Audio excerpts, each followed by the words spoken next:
Hollywood channel में एक बार फिर से आपका स्वागत है।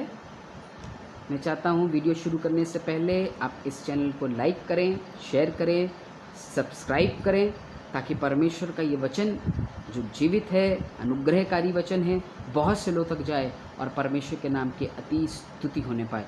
आइए हम वचन में चलें। जो आज का मेरा टॉपिक है वो टॉपिक है दया, यानी मर्सी।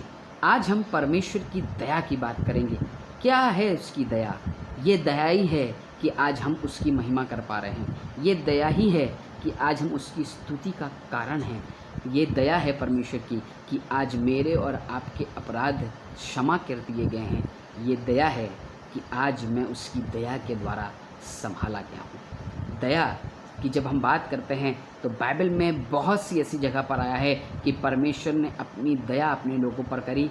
परमेश्वर ने अपनी दया से बहुत से लोगों के जीवन में काम किया है। आज हम बात करेंगे उस दया करने वाले परमेश्वर की, जिसके बारे में लिखा है कि वो दया करने का धनी परमेश्वर है। आज हम उस परमेश्वर की बात करेंगे जो दया करने में सरगर्म है, बहुत सामर्थी है, और लिखा है वो अपनी दया के द्वारा हमें और आपको संभाल लेता है। लिखा है वो पक्षपात नहीं करता, वो धर्मी और अधर्मी दोनों पर अपने सूर्य को उदय करता है। पता है क्यों? क्योंकि वो दया करने वाला परमेश्वर है। आज हम उस परमेश्वर की बात करने जा रहे हैं जो दया करता है। आज उसकी दया की बात करने जा रहे हैं। लिखा है अंधे उसके पास आए, और लिखा है अंधों को उसने छुआ और अंधे चंगे हो गए, और परमेश्वर की दया लेकर के जा रहे हैं। कहने लगे, हे दाऊद की संतान, हम पर दया कर। और लिखा है यीशु ने कहा, जाओ तुम चंगे हो जाओ, और वो परमेश्वर की दया के द्वारा चंगे हो गए हैं। परमेश्वर के लोगों, आज हम परमेश्वर की दया की चर्चा करेंगे। क्या है उसकी दया? क्या है उसकी इस तरस का या अनुग्रह की बात? ये दया उसकी न्याय पर जयवंत होती है। ये दया जब वो हम पर अपनी दया करता है, हमारे अपराधों को मिटा देता है और हम पर अपनी दया को उंडेल देता है। लिखा है मसीह ठीक समय पर मेरे और आपके लिए कुर्बान हो गया, ताकि मैं और आप उसकी दया से भर जाएं। ये दया ही है कि उसने कोढ़ों की मार सह ली, ताकि उसके लहू बहाने के वसीले से मैं और आप उसकी चंगाई को अपने जीवन में देख सकें। ये परमेश्वर की दया की चर्चा है। ये परमेश्वर की दया है कि आज हम और आप मिल करके उसकी महिमा करने पा रहे हैं। ये परमेश्वर की दया ही तो है कि आज अभी भी हम इस पृथ्वी पर जीवित पाए जाते हैं। कहने लगा हम मिट नहीं गए, ये उसकी दया है। ये उसकी दया है। परमेश्वर के लोगों, आज उसकी दया की बात करेंगे। वो दया करने वाला परमेश्वर। इफिसियों उसका 2 अध्याय और 4 और 5वें पद को पढ़ेंगे। यहाँ पर परमेश्वर का भक्त जो पौलुस प्रेरित है, वो परमेश्वर की दया के बारे में बड़ी बढ़िया बात लिखने लगा और परमेश्वर की दया की चर्चा करने लगा। परमेश्वर की दया जिसके द्वारा लंगड़े चंगे हो रहे हैं, परमेश्वर की दया जिसके द्वारा अंधे ठीक हो रहे हैं, परमेश्वर की दया जिसके द्वारा मुर्दे जी रहे हैं, उस दया की बात करता है। उस दया की बात कर रहा है जिसके द्वारा मेरे और आपके अपराध क्षमा हो गए हैं। उस दया की बात करके कहने लगा 4 पद में, 2 अध्याय 4 पद में, परंतु परमेश्वर ने जो दया का धनी है, अपने उस बड़े प्रेम के कारण जिससे उसने हमसे प्रेम किया है। उसने प्रेम इसलिए मुझसे आपसे किया है क्योंकि वो दया का धनी परमेश्वर है। उसके पास दया बहती है, उसके पास दया की नदियाँ बह जाती हैं। जब लोग पुकारते हैं, लिखा वो तुरंत उतर आता है और उन्हें आशीष देता है। दाऊद कह रहा है कि मैं किसको देखूं, मैं किसको ताकूं? कहने लगा मैं पर्वतों को देखूंगा, क्योंकि सहायता पर्वतों के पास से आती है। सहायता परमेश्वर के पास से आती है। दया परमेश्वर के पास से आती है। कहने लगा मैं अनगिनत बुराइयों से घिर गया हूँ, कौन मुझे बचाएगा? परमेश्वर की दया मुझे बचा लेती है। परमेश्वर के लोगों, आज पौलुस हमसे और आपसे उस परमेश्वर की बात कर रहा है जो दया का धनी है, जिसने मेरी ज़िंदगी में दया करी है, जिसने आपकी ज़िंदगी में दया करी है, और उसकी दया के द्वारा से मैं और आप संभाले गए हैं। लिखा है परमेश्वर का वचन, कहने लगा मत्ती उसका 9 अध्याय और उसके 13 पद में कहने लगा, ये मेरे और आपके लिए है। मत्ती 9 अध्याय और उसके 13 पद में कहने लगा, सो तुम जाकर इसका अर्थ सीख लो कि मैं बलिदान नहीं परंतु दया चाहता हूँ, क्योंकि मैं धर्मियों के लिए नहीं पर पापियों को बुलाने आया हूँ। कहने लगा मैं तुम्हारे बलिदान को नहीं चाहता है, मैं तुमसे ये चाहता हूँ कि तुम धर्म के साथ चलना शुरू करो, मेरी बातों पर चलना शुरू करो। कहने लगा मैं दया चाहता हूँ क्योंकि मैं धर्मियों को नहीं पर पापियों को बचाने आया हूँ, क्योंकि मैं बलिदान के साथ दया चाहता हूँ। जब भी तुम कोई बलिदान करते हो तो दया के साथ बलिदान करो। जब भी तुम भेंट चढ़ाते हो तो दया करके भेंट चढ़ाओ। जब भी तुम किसी गरीब को खाना खिलाते हो तो बड़ी दया के साथ उसको खाना खिलाओ। जब भी तुम किसी के लिए परोपकार जाकर करते हो उसके लिए बड़ी दया के साथ जाकर उसके लिए परोपकार की बातें किया करो। तब परमेश्वर का वचन बता रहा है तब मैं तुम्हारे जीवन पर अपनी दया को उंडेलूंगा, क्योंकि मैं धर्मियों को बचाने नहीं आया पर पापियों को बचाने आया हूँ। कहने लगा मरकुस 2:17 में कि यीशु ने सुनकर उनसे कहा भले चंगों को वैद्य की ज़रूरत नहीं है परंतु बीमारों को, क्योंकि मैं धर्मियों को नहीं पर पापियों पर दया करने के लिए आया हूँ। परमेश्वर के लोगों, परमेश्वर का वचन आज मुझे और आपको बताना मांग रहा है कि हमारा परमेश्वर जो दया का धनी है वो कह रहा है कि मैं तुम पापियों पर अपनी दया उंडेलने के लिए आया हूँ। लिखा है वो क्रोध करने वाला परमेश्वर तो है, लेकिन उसके आगे लिखा है कि वो दया करने में धनी परमेश्वर है। वो दया करने में धनी परमेश्वर है। उसके पास दया की नदियाँ बहती हैं, उसके पास परोपकार की नदी बह जाती है, उसके पास तरस की नदी बह जाती है। परमेश्वर के लोगों, आज मेरा परमेश्वर आप पर अपनी दया को उंडेलना चाहता है, आप पर अपनी मर्सी को उंडेलना चाहता है। आप परमेश्वर की दया आपके जीवन में आना मांग रही है। कैसे?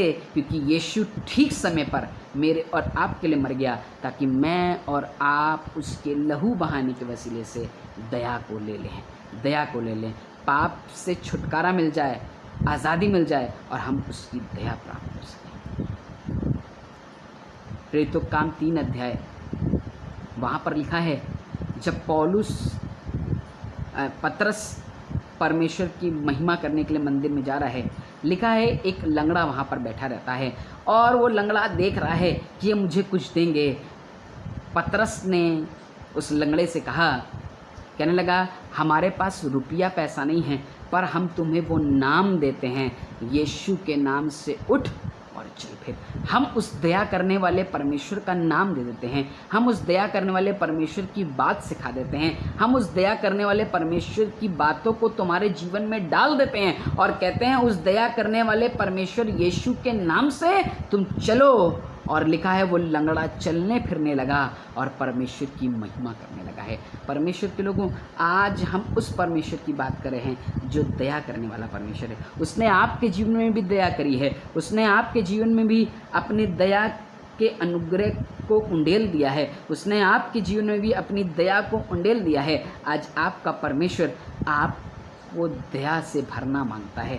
उसने आपके जीवन में भी दया करी है। सोचें कि उसने क्या क्या दया करी है। हो सकता है आप बहुत ज़्यादा बीमार थे, आप अपने बिस्तर पर पड़े रहते थे, बिस्तर पर पड़े पड़े आपको समझ में नहीं आता था क्या करें, कोई दवाई आपको ठीक नहीं कर पा रही थी, कोई डॉक्टर आपको ठीक नहीं कर पा रहा था, लेकिन वो वैद्यों का वैद्य और डॉक्टरों का डॉक्टर जब आपकी ज़िंदगी में आया तो उसके नाम से आप उठकर खड़े हो गए और उसकी दया आपके जीवन में आ गई है। हो सकता है आपका परिवार बड़ी कंगाली को देख रहा था, आपके घर का राशन टिकता नहीं था, लेकिन जब से आपने उस दया के परमेश्वर को अपने ज़िंदगी में मौका दिया है तब से आपकी ज़िंदगी में बरकत और बरकत और बरकत आना शुरू हो गई। हो सकता है आपके परिवार में कोई दुष्टात्मा की ग्रसित थी, आप परेशानियां झेल रहे थे, दिक्कतें झेल रहे थे, सोच रहे थे कैसे निकलेंगे, कैसे ये दुष्टात्मा हमारे परिवार को छोड़ करके जाएगी, लेकिन यीशु मसीह आपको बताना मांग रहा है जैसे ही वो दया का परमेश्वर आपके परिवार में आया है ये दुष्ट की सामर्थ्य चली गई हैं।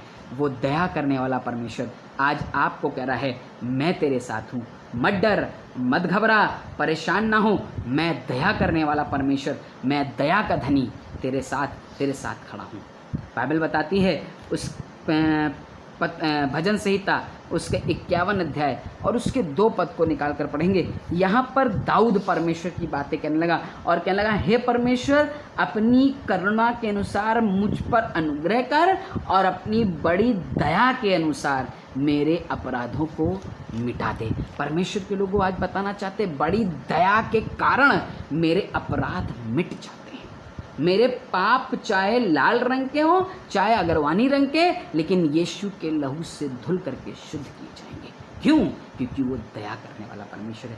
आज जब हम परमेश्वर की बात कर रहे हैं कि वो दया करने वाला ईश्वर है, वो दया उंडेलता है, आज अपने हाथों को उसके हाथ में सौंप दें, आज अपने शरीर को उसके हाथ में सौंप दें और पौलुस की मानंद आज इस बात को याद करें कि उसने आपके जीवन में अपनी दया को उंडेला है। पौलुस कहने लगा, इसलिए भाइयों मैं परमेश्वर की दया स्मरण दिलाता हूँ। परमेश्वर की दया को याद करो, परमेश्वर की दया को स्मरण करो। परमेश्वर ने क्या क्या दया तुम्हारे जीवनों में करी है, परमेश्वर ने क्या क्या दया तुम्हारे परिवारों में करी है, किस सकेती से उसने तुम्हें छुड़ाया है। जब तुम खा नहीं पाते थे तब तुम्हारे परिवार के पास कुछ नहीं था, उसने बड़ी दया करके तुम्हारे खाने पीने का इंतजाम किया है। परमेश्वर तुम पर अपनी दया उंडेलता है और इसलिए उसकी दया को याद करो कि कैसे वो तुम्हें संभाल लेता है।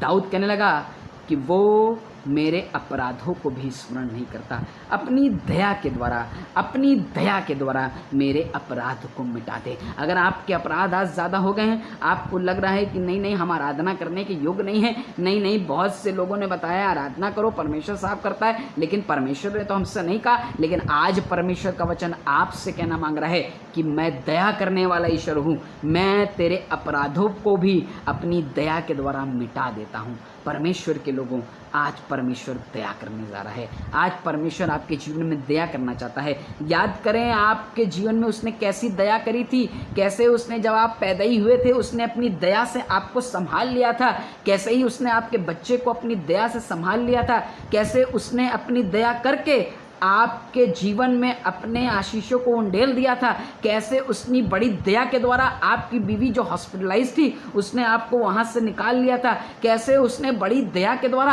आपकी माँ को, आपके बाप को चंगा किया था, कैसे उसने अपनी दया के द्वारा आपके परिवार को संभाल लिया है। आज याद करें उसकी दया को। उसकी दया बड़ी महान है, उसकी दया बड़ी अति करुणामय परमेश्वर है। वो लिखा है वो दया करने वाला परमेश्वर है, वो दया का धनी परमेश्वर है और उसने मेरे और आपके लिए प्राण दे दिए ताकि मेरी और आपकी जिंदगी में अपनी दया को उंडेल सके। आज उसकी दया को अपने जीवन में रिसीव करिए। आज वो परमेश्वर आपकी ज़िंदगी में अपनी दया को उंडेलना चाहता है। मीका उसका 7 अध्याय और उसके 18 और 19 पद में लिखा है, तेरे समान ऐसा परमेश्वर कहाँ जो अधर्म को क्षमा करे और अपने निज भाग के बचे हुए को अपराध को ढांप दे। वो अपने क्रोध को सदा बनाए नहीं रहता क्योंकि वो करुणा से प्रीति रखता है। वो अपने क्रोध को भी हटा देता है मेरे ऊपर से क्योंकि वो दया करने वाला परमेश्वर है। 19 पद में कहने लगा, वो फिर हम पर दया करेगा और हमारे अधर्म के कामों को लताड़ डालेगा और तू उसके सब पापों की गहराई समुद्र में डाल देगा। लिखा है वो हमारे अधर्म के कामों को लताड़ के हटा देगा, हमारे पापों को समुद्र में डाल देगा क्योंकि वो फिर से हम पर दया करेगा। अगर आपको लग रहा है दया हट गई है उसकी आपके ऊपर से, अगर आपको लग रहा है उसकी दया आपके ऊपर से चली गई है, तो आज परमेश्वर आपको फिर कहना मांग रहा है कि मैं फिर से अपनी दया तुम पर उंडेलूंगा। वो क्रोध करने वाला परमेश्वर नहीं है। फिर से ये पद आपके लिए पढ़ूंगा, तेरे समान ऐसा परमेश्वर कहाँ है जो अधर्म को क्षमा करे और निज भाग के बचुए के अपराध को ढांप दे।